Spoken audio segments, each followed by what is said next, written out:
Females in leadership, clear passion of yours. Has there been leadership aspirations that you've had that you felt have been blocked off? Or has there been a mentor or someone in your life that's opened up leadership for you and you want to pay it forward? Very good question. And I think I probably would have struggled to answer that only a few months ago, because I think a lot of the reason that I do what I do is not conscious. I think a lot of it is subconscious. And as I go down the path of doing what I'm doing, I'm then realise where it's coming from. So, yeah, I think I was in leadership in education for a long time and was always in inclusion and diversity. So I've always felt really passionate about that. And then obviously when I set up my own business and, I saw a lack of women in the construction industry and in leadership, I was like, right, I really want to make a difference with regards to that. But I think the more that I have got to understand and know myself, the more I can see how the frustrations that I had in my own leadership career, are kind of probably a bit of the driving force behind that. So when I first decided, I don't want to carry on being employed. I always struggled with that anyway. Realise now that's probably got a lot to do with, ADHD and what have you. But again, didn't understand all of this at the time. I was just like, why am I different? Why am I the way that I am? And I just experienced a lot of barriers and wanted, whatever I did with my business, whatever I did with my life, I wanted it to kind of use those experiences that I'd had to make it easier for other people. And obviously, I'm passionate about women in leadership because I can't, I'll never know what it's like to be a man in leadership. So I can only ever talk about it from my experience. That doesn't mean to say I want, women to replace men or anything like that, because I believe that we thrive when we work together. And, I just would love to see leadership embrace that more feminine aspect of things. If a woman, if somebody shows empathy in the workplace or, then they're seen as being weak. And I just would like, and I think that's why I want to see more leadership with female leaders, because I want those leadership characteristics to be embraced more by everybody, okay? Not just women. Because I think as well, men struggle with their own issues within leadership and within the construction industry. And I need to learn more about that. I need men to talk more about that and to open up about that just as much as women and men. Anyway, I've gone on a bit of a tangent, but I think the point was that when I was in my leadership career, there was a lot of stuff that went on for me. So coming back after having my first son, and there was a lot of expectation. There were things that were said around, if you're a leader now, you're managing a team, you're leading a team, you can't be seen to be going and picking your child up from school, and I was in my early 30s. So that was classed as a negative thing. Because you're a leader, you going and picking up your child from school was in some way meaning that you're not leading? What was the rationale and the thinking behind that? Did you ever get to that point where you understood that? No, I think, no, I never did. I just think that, well, apart from doing a lot of research since, and I just think that it's still an archaic mindset, isn't it? Right. I worked for local authority, right. And I think it was very stuck in its ways in a lot of ways. And that's not to say a lot of the things weren't overt, however, that was said to me. Yeah. And I look back and I thought it was me. I thought there was something I was doing wrong. I mean, I was in a very, abusive marriage. Okay. I had postnatal depression. Oh, right. I was very, I was still struggling with an eating disorder at the time. So it was like, okay, this is me. I'm doing something wrong. I was doing work in schools, leading work in schools, but I didn't have my own team to manage up until I was 30. Okay. So I was doing a lot of professional development for teachers, training, rolling out what was national strategy. So my role was always, it was always a leader's role. But it was when I was 30 that then I was tasked with managing a team. And I wasn't just tasked with managing a team. I was tasked with creating a service, really. It was when, the coalition government came in, there was lots of cutbacks and lots of redundancies, and a new team was created, and I came back and was, asked to start leading, set vision, set processes, the lot. So that was work life. Mm-hmm. Home life was first child, struggling with an eating disorder that you were aware of or weren't aware of? Yes. That you were aware of? I was aware of it. But in denial, I thought I was okay. In recovery. Thought you had control of it, but you didn't. You were in an abusive marriage as well. Yeah. again, conscious or subconscious, not aware of it, aware of the fact that the marriage was abusive? I always knew the marriage wasn't healthy, but again, placed. Yeah, and to be honest with you, I have to take responsibility for letting all of that happen. Do you know what I mean? But wasn't aware of. Not aware of this, that it was, again, it may be in denial in that area as well. And then you said you had postnatal depression also. So this was home life for you, extremely challenging. And then on top of that, in your professional life, there was a brand new directive that had come out with an expectation and I guess a path that had never been trodden before. Yeah, into the mix. All of the team that I was managing were women. Okay. The job was supposed to be split with somebody else who was on maternity leave and didn't come back for a year. So I was doing two people's job. I was still expected to do the original role that I'd done before in terms of advising head teachers, SLT, on strategy and practice. So SLT, that's an acronym? Senior leadership teams. Okay. Yeah. Okay. And I was the youngest. I was the youngest member of my team. All of my team were older ladies who, again, I had to prove myself. And there was all sorts going on, all sorts. Just to pick up on a couple of things, I'll come back to the comment that you just made a second ago where you had to prove yourself. But I'm interested in the comment that you made around the team that you were leading were all female. What difference does that make? What relevance does that have? What opportunity, what challenge did that bring for you at that time? At the time, I didn't really see it, but I was working for a service that was supposed to be promoting inclusion and diversity across Lincolnshire schools. And we did have some ethnic diversity on the team, but I did try to employ some men over the period of time as well, but they never stuck around. And I just think in terms of, we were supposed to be leading in terms of diversity, inclusion in schools. To be able to lead, you have to innovate and be creative. And for me, that was always going to fall short if you had, a single demographic, which is what we had. All women? All women. Fine. All women of similar kind of age. Like I said, I was young. I was the youngest one. And then, of course, as well, it was tricky because I think there was bullying. There's no two ways about it. And there was a lot of talk about me behind my back and about, what did I know what I was doing? And, I gained respect in the end, but I literally had to sacrifice. I remember, home life wasn't good at all, but I remember, like, as soon as my son was in bed, I was working. Weekends, I was working. I remember my ex-husband at the time, what are you doing? Plus, I was halfway through a master's as well, so I had to finish that. Oh, yeah. and you were learning at the same time? Yeah. Oh, wow. So all of these things in together here is challenging, really challenging. Yeah, and I think what was really hard is that I've always felt, and I think that this is my story is not unique, and I always felt like there was more I could give, there was more, this isn't what it was supposed to be. So even though you had all of these things going on, there was still this feeling inside of you that there was more. Yeah. But you didn't know what more looked like?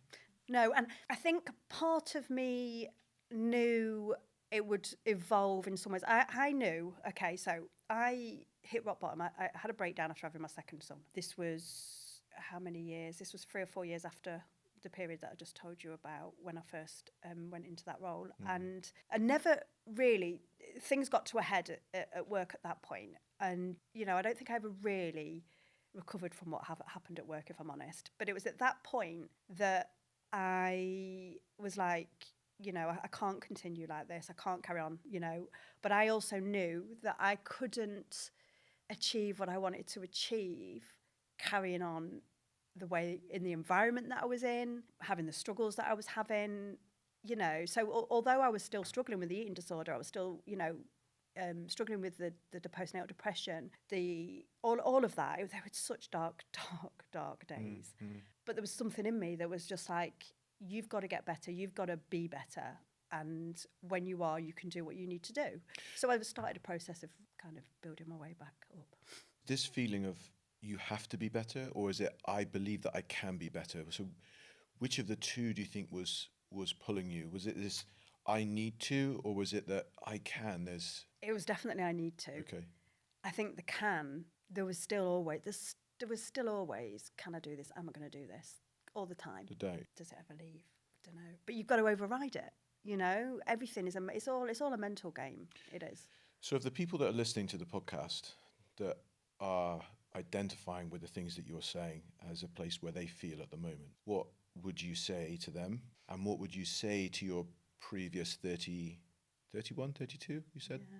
32 or 31, 32-year-old self, from a position that you are at the moment? The one thing that I think, I'll never stop working on is that belief, and the trust in myself. I didn't trust myself. I didn't trust what my instincts were telling me, what my gut was telling me, until I hit the rock bottom. Okay. And then it was a case of, right, trust. If something doesn't feel right, don't let society tell you that's the way it should be. I was always told I had ideas above my station, and, and I was never going to do this. And if I set up a business, it was only ever going to be a hobby business, and nobody liked me, and I was annoying, and all this kind of stuff. And yeah, of course, that took its toll. It did. It got me to, breaking point. But I think whatever was burning inside of me, never disappeared. And I think you have to listen to that. How can you get to the point, though, where you can listen to that? What needs to happen? Do you really need to get to rock bottom in order for that to happen? I mean, that's a really interesting question, because that's something I've explored. And not just from my perspective, but talking to a lot of leaders. Yeah. And unfortunately, I think that you do. I think, growth comes from adversity. Strength comes from adversity. I look back to when I was a kid, right? And there was always something. I remember when I was 15, 16, 17, going to my boyfriend's parents and being like, yeah, I'm going to prove them. I'm going to show them what I'm going to do. So there was always part of me that was, wanted to achieve the best, the most that I could achieve. But I think the resilience, because I think it's the resilience, my determination, my resilience, that's what's got me through. But that's come from the bad times.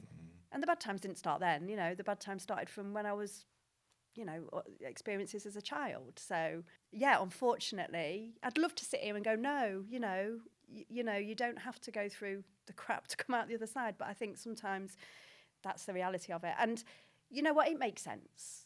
There can't be light without dark, And this is the other thing. We're not educated to be okay with negative feelings. And actually, they are okay. And we have to be able to sit with them and to be okay with them. Because I think that's a lot where, a lot of people don't think that that's okay. And it can have a really negative impact on a person's mental health. Suicide rates in the construction industry are super high.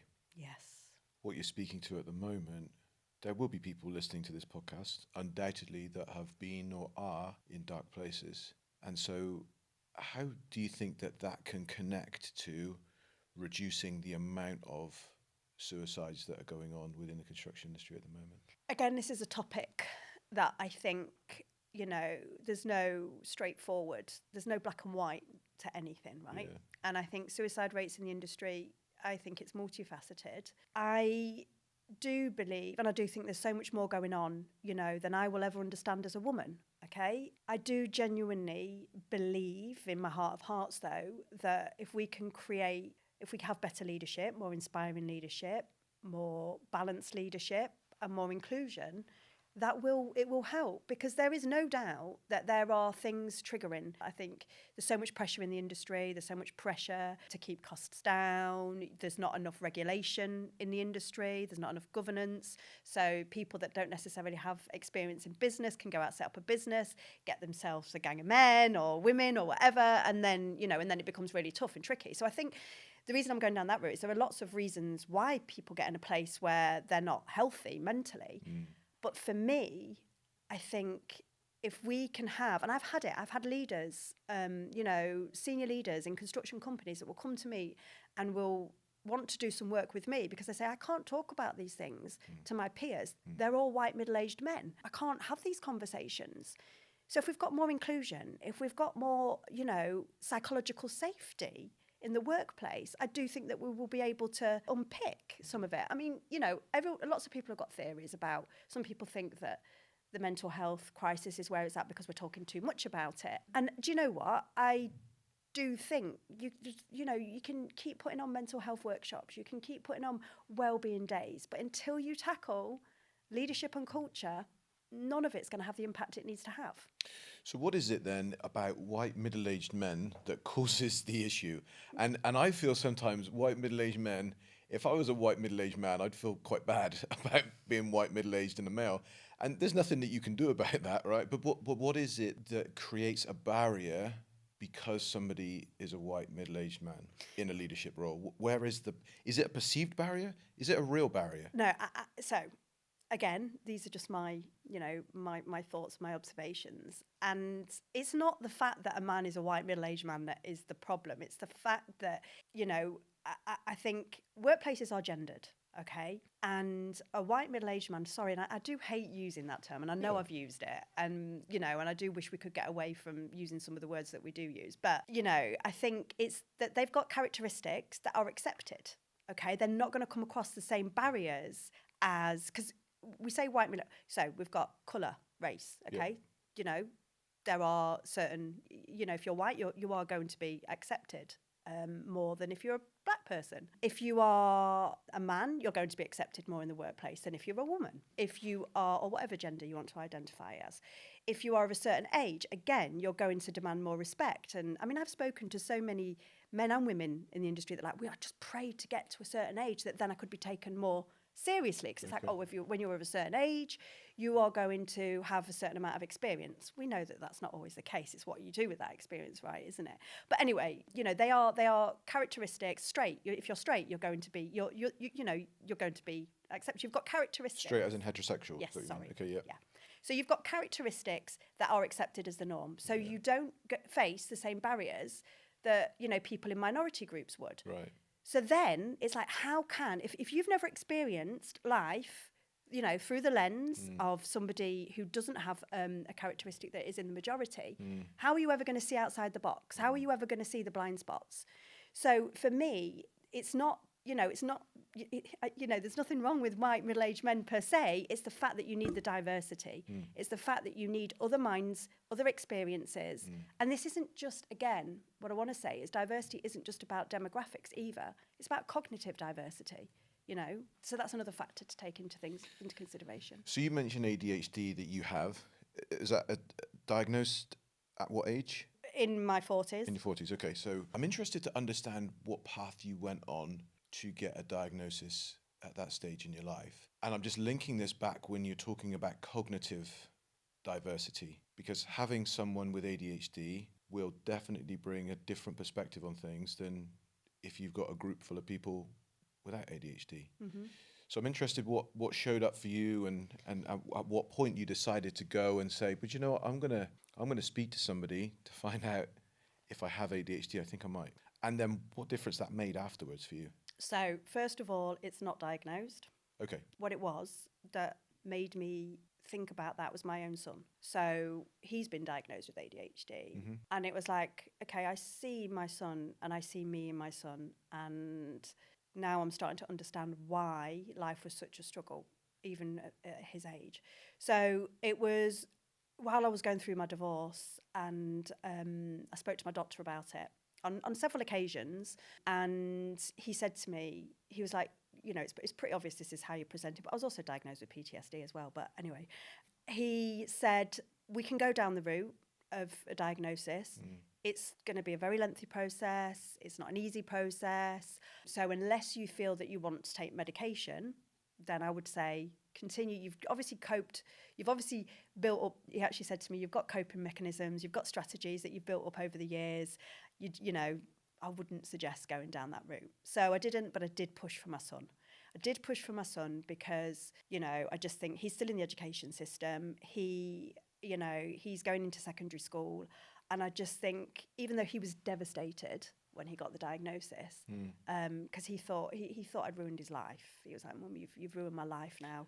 And you've ruined it because you took him to get that diagnosis, or you ruined it because you gave it to him? Not because I gave it to him, because I always tell him about how it's Mummy's superpower. So right. It's his superpower as well. Right. Because my kids are still like, how do you do everything you do, Mum?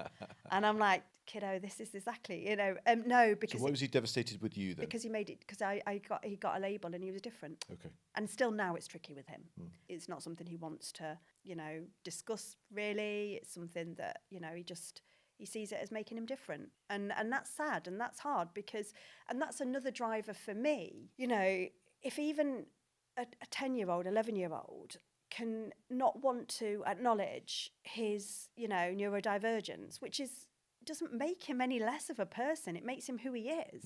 You know, then how are people in their 30s, 40s, 50s feeling about that? And we're not, you know, we're wanting to mask those parts of ourselves that actually, when we unlock it, for me, I feel like since I've been more aware of it, I've been able to understand myself better, you know, not use it as an excuse because I can't stand that.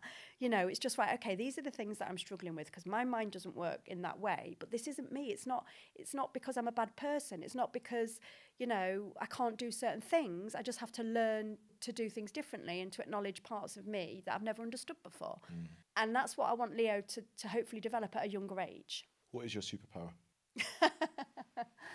Gosh, what is my superpower? That was a tongue-in-cheek comment, but You'll have them. yeah. Yeah, what are they? I think I able to connect with people, and I do think that's pretty powerful. And you know, because I think that one thing I will say, the first thing that springs to mind is the amount of times I'll have conversations with people. And they'll be like, oh my God, I've never told anyone that before, Rebecca. And oh my God, I just feel like I'm able to do that more now than I ever could, because I couldn't have done that before when I was pretending to be somebody else. But I do think that is, yeah, and my energy. You know, I've got a lot of energy, which again, I think is a superpower. So your organisation has a method and it's called the HEALED method. Yes. Talk me through how the HEALED method taps into your superpower, enabling your clients to feel of that and be better. Okay. So I think it's interesting, actually. You've segued into that really nicely because I don't want to think it was a professional, Darren. I think because, yeah, definitely this, I think the most powerful thing that the HEALED method, I think, brings to an organisation is helping them to be honest about what's going on, the things that need to happen, about unlocking the potential that a business and the people have. And like I say, I think there are two powerful things with the HEALED. I mean, number one is that I feel like, you know, because I can connect with people, I tend to pick up on things and see things that, you know, organisations themselves may not. But I also think a big part of that is also being a third party, you know, an outsider. It's like anything. An outsider can always look at things differently. And again, this is where I'm saying, you know, it's diversity. You know, just me coming in as an outsider, I've got a diverse perspective. Also, as well, another thing that I've learned to own is the fact I haven't been in the industry forever. Okay. Now, that was hard for me in the beginning, especially as a woman, and feel like I'm being judged. I do still feel like I'm being judged by a lot of other women, and I am being. But I think that initially, I used to shy away from talking a lot about, not being honest, that's the wrong word, about being open, I guess, about my background in education, because I thought no one's going to take me seriously if they don't think I was, you know, on the tools or an architect or a quantity surveyor, you know, a construction background. But now I see it as a superpower, because now I see how that experience, that diversity of background that I have, why are we doing it like this?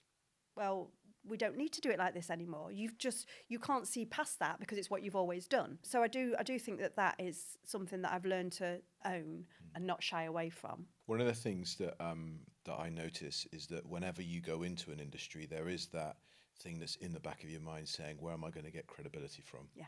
And also there is that from the other person's point of view, right? Is there like, how do I know that what this person's telling me is credible and is right? I think you've touched on a really, really good point there, is that when you open up and when you're transparent, actually that's the real test that people have is, am I going to get any surprises with you?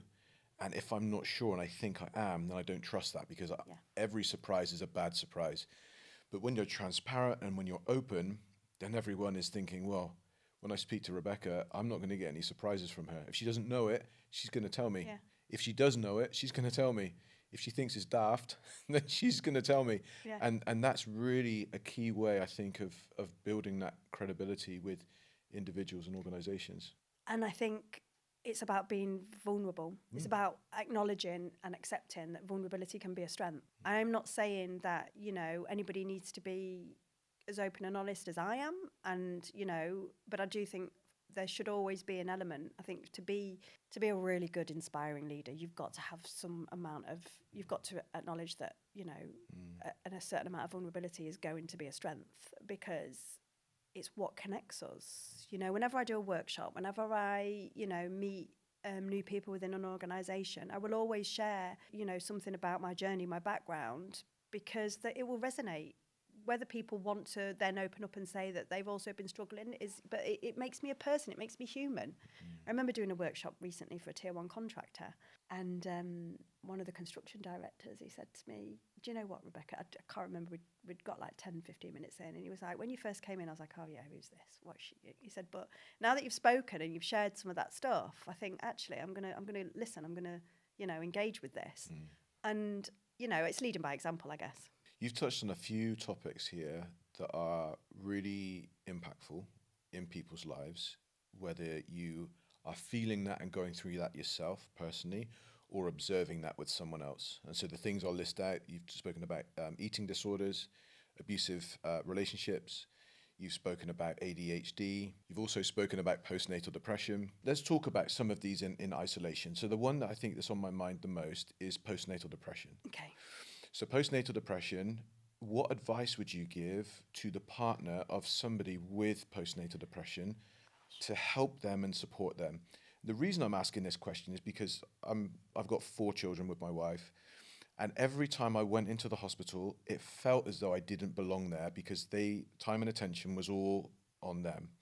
And so it felt as though anything that I did or didn't do was probably going to be the wrong thing, because I didn't really know, which at the time when I was young caused me to kind of recoil and go back in the corner and not do anything, because at least at that point I'm not going to get anything wrong, which I don't think now I'm a little bit older was the right thing to do. So just from your experience and from your perspective, if someone has a partner or a spouse that is struggling with postnatal depression, what advice would you give for them to help? Very good question. It's hard in that situation. As much as it's hard for a woman who's going through that, it's also is really, really hard for men. And I think you've kind of picked up on that, which is, I think, super, super important. The main thing I would suggest really is listening. And this is what I mean about how I want to see more of this happening, is that, you know, it's difficult for men sometimes to be that soft, that empathetic person. They want to step into being macho. They want to step into, you know, pull yourself together, and that's not going to help. You know, it's not about, you know, it's just being there. You know, when I remember when I was going through it, I didn't need somebody to tell me to pull myself together. I didn't need somebody to, you know, to tell me what a mess I was, you know, in the hope that it was going to shock me. It's much the same with eating disorder, but you know, what I needed was somebody to just listen, somebody to take the kids away and give me some time to sort my head out. You know, it's just putting away, trying to, you know, and I'm saying this like it's easy to do, and I know it isn't, because I think as a man you've got to almost put away your ego. You've got to put aside your ego, and you've just got to, yeah. Men like to fix things. Yeah, I know. Generalizing here, but there's a problem, I see a problem, let's fix it. But listening isn't obvious that you're fixing it. So it sounds like from what you're saying is that men need a reframe, that by you listening, you're actually fixing it. Yeah.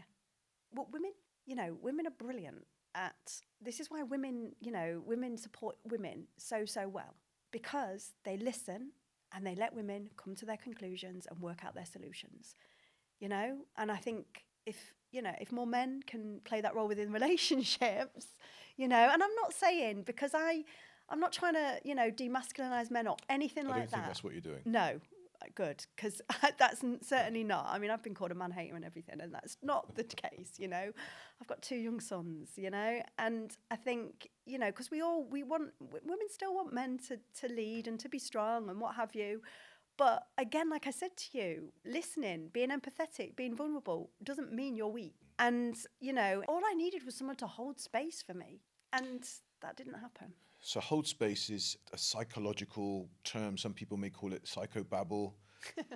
But what does hold space actually mean? If you're someone saying, just hold space for me, what does that mean? That means, literally, for me, it means being in someone's presence, stripping away your ego, stripping away. We talk about compassionate listening. right? We talk about, empathetic listening. I see it happen so rarely because people want to jump in with an idea or a solution. People want to go, oh, yeah, I know how you feel because I went through the same. No, you didn't. You're not going through the same. I understand that you're trying to connect and in your brain, you're trying to kind of have some, but actually how we hold space is that we come into, and it is really hard and it's something I've really had to work on. But I think it means, trying to put away all your assumptions, trying to put away all your own experiences or your own ego to one side and just being there for somebody. And just, I'm here and I'm going to listen. I'm not going to tell you I know better. I'm not going to tell you I understand, because as much as I may have had a similar experience, I'm not you. And I'm not coming to it with your experiences. You can shut people down immediately. We think, oh yeah, I understand because I went through that too. That's a really good way of shutting a lot of people down. When people say it to me, and I'm like, I don't need to hear that. I just need you to listen. What impact would that have had on you as someone with postnatal depression at that time in your life? If you had someone, to use the phrase that you've used, to hold space with you, that was your husband or your partner? I mean, it's a hypothetical question, isn't it? Because, what would have happened? I think it just would have meant that I could get to where I am now quicker, in all honesty. It took me 5 years so I had postnatal depression both times. And I think with my second son, it was pretty bad. Like I say, I hit rock bottom. And I mean, I look back and there were manic episodes. It scares me. And I think I just don't think it would have taken me so long to get from where I was to where I needed to be. It took me 5 years from knowing what I had to do doing it. And that was to walk away from my marriage. It then took me another 10 years to walk away from my job, which was also having a massive negative impact on me. So yeah, I just think it potentially would have just helped me to process things quicker, helped me to work through things better. I had to go on medication. Maybe it would have, had to avoid that. Yeah, it created a lot of anxiety. I struggled a lot with anxiety. What about advice that you would give for female bosses or female leaders when they have members of their team returning back to work after having time off for maternity? Because there has been a number of people that I've spoken to that have said that female bosses are often the worst when they return back from maternity leave, because they find it quite difficult to get any level of empathy or compassion or anything like that from them. I think, again, it's about a culture. And I think we can sit here and go there are things obviously that female leaders can do when a member of staff comes back to work after. But I want to point out here as well, this isn't just for women. Female leaders, male leaders, we should be thinking about men as well when they've had children and when they're coming back to work and what they're dealing with at home. So I think that this should be, this shouldn't be gender specific. But obviously there are going to be different things that women are dealing with because of the hormones, what they've been through, what their bodies have been through. But I think, again, this comes down to culture that needs to be embedded within an organisation, because as a leader, yes, there are certain things you can do as a woman, but then if the structures within the organisation don't also support that, it's going to be difficult. And again, there's a couple of things, because I think you've made a really good point there, and I want to go back to it if I forget. I'm nearly 44. I'm forgetful at times now. But I want to come back to this, what you said about women not always being compassionate when other women come back to work, because I think that's an important point that needs to be unpicked a little bit further as well. But as a female leader, again, I just think it comes down to creating, having conversations, So my boss at the council, I mean, she was really great at this, because she would take time. She would get me, if there were things I was struggling with, she wouldn't call me in to have a meeting or to have a chat. But let's go and have a coffee. Let's go for a walk. Let's get off site and let's talk about what's going on. It's just listen again. Listen to what because the other thing is that women, when they return to work, like I did, will not necessarily say what you need to hear, because like I say to you, if the culture's not right, then they're going to want to mask things. I didn't want anyone to know I was struggling. I didn't want anyone to know what was going on for me at home. I wanted everybody to think I'd had this baby, I was ready to come back to work, and I was going to be the best leader I could be, because I was putting up a massive front. And I do think that, women don't help themselves with that. But I think that if we can, create cultures where it's more inclusive, more accepting, more flexible working is possible. I can't sit here and say, okay, you're a female leader and you've got, Sarah who's come back to work. This is what you need to do. No, you need to listen and work that out between you. You need to look at strategies that are meaningful and are going to really help that person. But I think, so going back to what I didn't want to forget, and I think that the reason that we're not seeing, I mean, this is very general because you can't homogenise women, and I think that, but I do think there is a huge element of women have had to fight harder to be in leadership positions because of all those barriers that we face that, that men don't face. And sometimes there is a bit of a resentment. So if you see a woman, who could potentially, rise up the ranks or, get to your level, maybe get further on, there's almost like this threat that, oh my goodness, how many women can there be here? There's only enough space for me, not anybody else. So there is that threat. And I want to say, and I'm going to be really honest here, because I don't always think this is conscious. And again, for women to succeed in leadership positions, they often have to adopt masculine traits that may not be natural, may not come naturally to them. I was recruiting. It was years ago. I can't remember how many years ago, but I was recruiting in the local authority. And I did a lot of recruitment. But on this one particular occasion, I was interviewing for a member of staff that I was going to be managing. And one of the best person for the role was an ex-head teacher. She'd worked in London, she'd worked in inclusion, she'd worked a lot with refugees, she'd been a head teacher. I'd never worked in schools in London. I worked in schools in Manchester. I'd never worked in schools in London. I'd never been a head teacher. And I remember, and at the time, and this is only on reflection, at the time I didn't know it.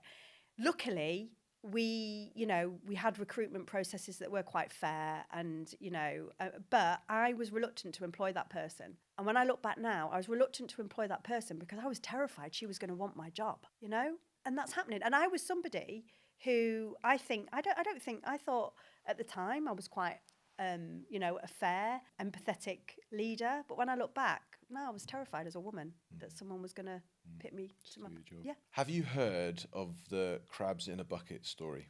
I don't think I have. So there are certain types of crabs that when you catch them, you don't need to put a lid on the bucket. Okay. Because they'll keep one another in the bucket. Okay. When they see one looking like they're trying to escape, they'll pull it back down. Okay. And this is built on the same principle of, if they escape, I'm going to be left in here. It's better that they're in here with me, yeah. So we all go down together, yeah. Instead of let's work together to get out of the bucket. Yeah, exactly. And that's, but that's why we need inclusion, diversity, we need inspiring leadership, because what I see far too often, is poor managers trying to teach people how to lead. And it's just ironic. Rebecca, I have loved our conversation so far. We are now in a position where we can go to the Demolition Zone, okay. Where we will talk about a myth or a misconception, and then you'll bust it down. Okay. You ready to do it? I guess so, as ready as I'll ever be. Well, Rebecca, we are now in the Demolition Zone, and you have created this masterpiece. For those people that are listening only, it is a rectangular, fairly flat level construction, various different levels to it, multicolored. What does it represent? This is just going to come out how it's meant to come out. But so for me, this represents an organisation in the construction industry, okay? And you pointed out there about the different colours, the different shapes, the different sizes, purposefully. There is diversity within the organisation. But, and as you can see here, I've got some bridges in here because there are people that are trying within the organisation that are trying to build bridges to encourage the organisation to grow. I've got different levels because, again, there are people within the organisation that are growing, but there's only to a certain extent. And the reason that I kept it like a rectangle as well is because I feel like everything within this organisation is kept insular. It's not spreading, it's not doing what it needs to do, it's not growing as well as it needs to. I wanted it to be I want it to show some kind of diversity within it, though, because I think that it's a construction business that's trying. It's looking at things that it needs to do, but it's struggling. It's really struggling with it in terms of its innovation, its sustainability, and the way it's driving things forward. And the reason that it's struggling is because it's focusing too much on processes, procedures, in order to drive forward with sustainability. And what it's not doing is really thinking about its people, thinking about how it connects with its people and how it unlocks engagement and innovation. And I think when it gets its head around the fact that sustainability doesn't just mean having, reducing your carbon footprint, looking at greener materials, looking at circular economy, but over a period of time. This isn't going to happen like, in a matter of weeks or a matter of months. It's going to be a sustainable process. And of course, then what's going to happen is that it's going to have a ripple effect. So for me, I feel like if you've got an organisation that focuses on this, it becomes the leader in it. It will then create change within the organisation. It will create an opportunity to embrace innovation, to look at new ways of doing things, so that then we can, at the minute, the industry is having like 39% of carbon emissions, come from the construction industry. And we're focusing so much on how we can reduce that through, greener ways of thinking. But I think until we start thinking about how the connection between people, we're not going to be able to do that. So at the minute, it's in a bit of a barren state on the table, but this will all be green and flowery and lovely, because the biodiversity will be there. It'll all be thriving. Good. People will be biking to work and smiling and being happy. So yeah, it's the catalyst for change. Good. And of course, the catalyst is working with me. That's great. I love that, Rebecca. We're now at the point where you can, and I'm going to raise my iPad, destroy the myth. Okay. It's going to go. I love that. Two-handed swipe off the table. Yeah, I've got one little piece left. You've got to get rid of that one. Okay. Good. I love the point that you have come up with the connection between sustainability and inclusion, and how the two are meshed and in one of the same thing. I'm interested in understanding experiences that you've had of organizations where it's working well and how they got there. Great question. And I think there is enough evidence out there to support what I'm saying. Definitely. Is it something like, I think, teams that have got, that embrace cognitive diversity and promote cognitive diversity, they are meeting their sustainability targets, substantially quicker than teams that are more, that are less diverse. And yeah, in terms of my work, it's never the hardest thing, right? The hardest thing is that this isn't the kind of thing that just happens overnight. Okay, so what I tend to find, or what I have found in the past, is that an organisation that will ask me to do a one-off piece of work, to do a cognitive diversity workshop, to do some light touch leadership training, it's really, really hard to measure then the impact of that. So what I am finding is those organisations that are working alongside me, that are working in partnership with me, they are looking at different ways of doing things. Okay, so they are looking at how they can be more flexible. So I've had some organisations where, say, for example, this is just a small example, but I was working in one SME. I think there was about 120 staff, and he did say to me, he says, I've realised, that we're getting more women on board, and I want to retain them. I want to keep them, because I recognise that the impact that they're having in terms of doing things differently. And he said, but I think he was, like I said, the retention was a bit of an issue. And as I dug into it a bit more, it was like, well, no, of course my team can be flexible. If women have got children, then they can go home and pick up the children and work from home the rest of the day, or they can come in a bit later. I was like, that's great, but how many are doing it? Well, they're not really doing it, Rebecca.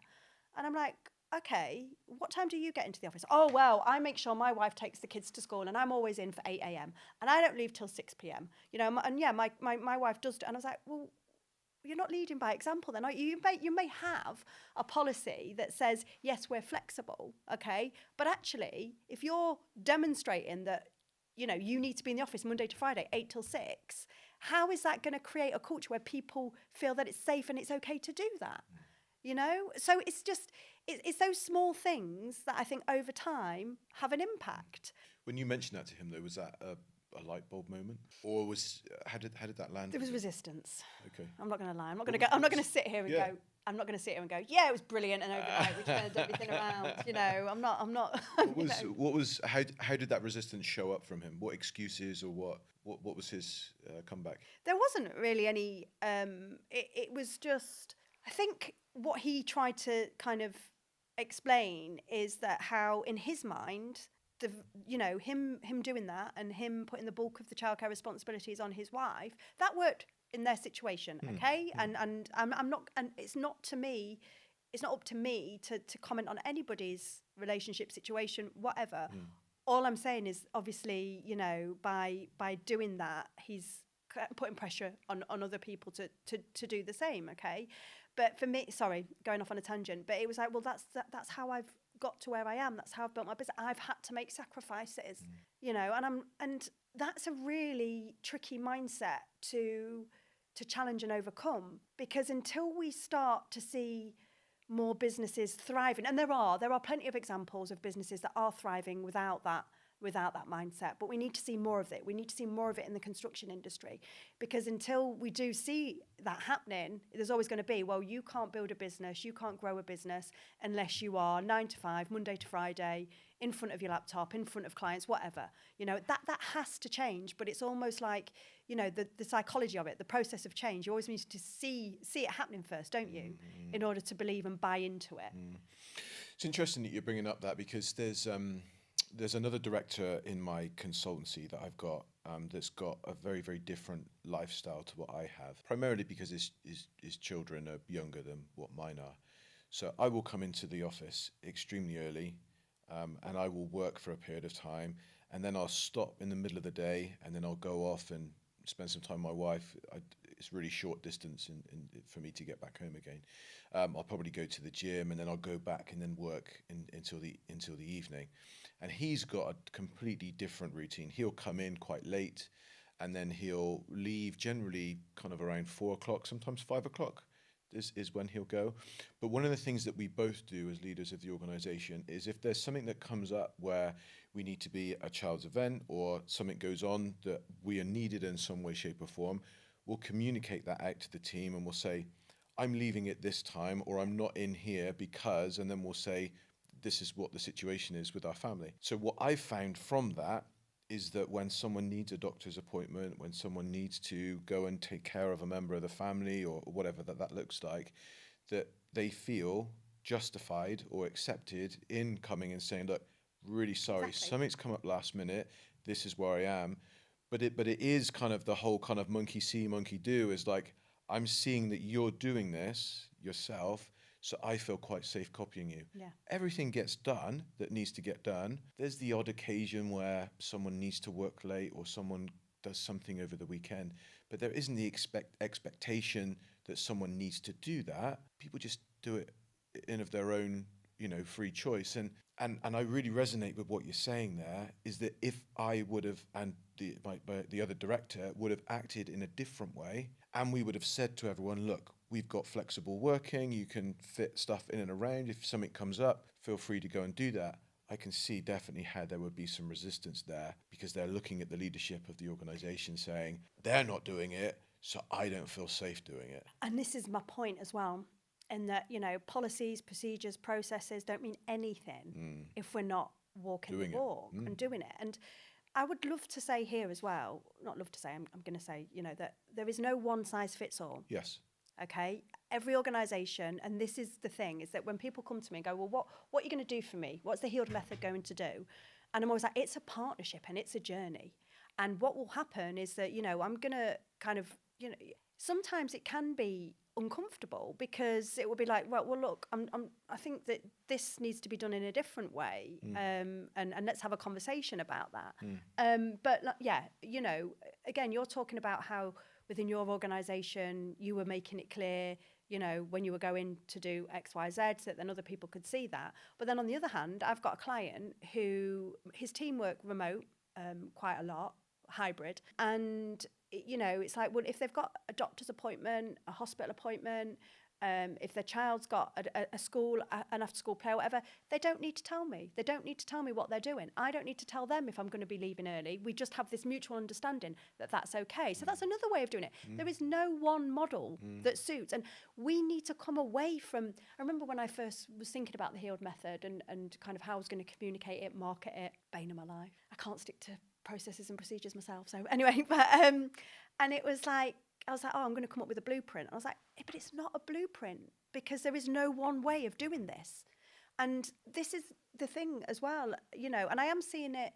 So I worked recently with an architect's firm, and they took that approach, and they've grown. They've had to move into new buildings. They've grown their team. You know, they've got a real nice gender balance as well, or mix of genders within the office. But one thing I will say is that I think that sometimes it comes down to, well, it does always come down to the leadership within that organisation. So this architect's firm, the reason that they've done, you know, they're doing so well is one, he's, you know, the guy who's leading the office is he's a young man with a young family, you know, and he's like, well, this is the way I'm going to do things. And so this is how, this is how, you know, I'm going to let things work here as well. And I feel really passionate about unlocking potential and, you know, unlocking engagement. That's how you drive sustainability. That's how, you know, we are going to do... Sustainability is massive. And we're at I know I'm going off on different tangents here, I'm sorry, but, you know, I think this is the way my mind works. But, you know, we're in a position now where we have got so many more innovative solutions, okay? We've got, you know, so many... you know, we've got greener materials, we've got carbon reducing bricks out there on the market, you know. Circular economy is doing amazing things. You know, green concrete, green steel. What I'm trying to say is 10, 15, 20 years ago, right, we didn't have all of this at our fingertips. Yes, there were a lot of concepts like modern methods of construction. I was talked about modern methods of construction recently on my LinkedIn, and everyone's going, oh, it's not modern, Rebecca, what are you talking about? And I was like, no, so why are we still calling it modern? I agree with you, but the reason, and what I'm trying to say you here is we're so resistant in the industry, leadership is so archaic within the industry that we're still not driving forward with all of these amazing solutions that are there. And I know I've gone a long way around saying what I'm trying to say, but I think that in order to embrace all of this, it's all there. You know, we don't need to be, you know, that's going to happen. Technology is going to move things forward, but we're not going to embrace it as an industry if we're not going to embrace, you know, the differences that we bring within that. And my neurodivergence, whatever you want to call it, you know, it was just, what's the word? It was never appreciated. It was never understood. It was always kind of kept under, you know, within the confines of what I was working in.